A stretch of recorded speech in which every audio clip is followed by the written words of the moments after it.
built what became China's largest craft brewery. I have dealt with private equity, I've dealt with cooling systems, I've dealt with wastewater management, and I've dealt with IT. We are in a speculative bubble right now.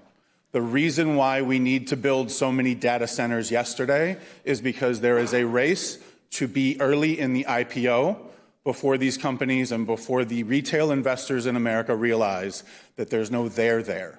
And we are ahead of our skis on calling large language models and machine learning AI before it is truly generative AI.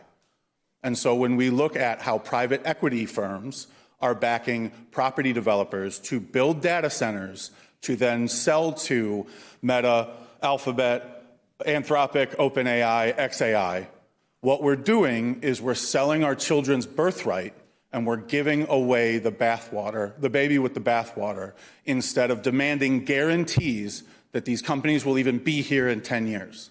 I was in Shalersville. I'm in Perry twice a week. I see the anxiety in the communities. And when we see the narratives from the investment companies, it's always the same. Whether they're building 16 data centers or 6, there's always 200 jobs. Why? Because it's enough jobs to look beneficial, but not enough to break your school system. These are marketing approaches to get over a hurdle, to get tax abatements, zoning, and environmental so they can build it. And by the time there are trucks on site and raw materials in the flat and trade unions have their contracts verified, they will say, hey, that closed loop system, yeah, that's going to be too expensive. Now it needs to be open loop, but you can't stop it because we've already broke ground. By the time we see whether or not there are 200 jobs to even be had, and by the time we get to a point where we know whether or not there will be any taxes paid after the abatements expire, the people that sign the contracts won't even exist anymore in terms of corporations.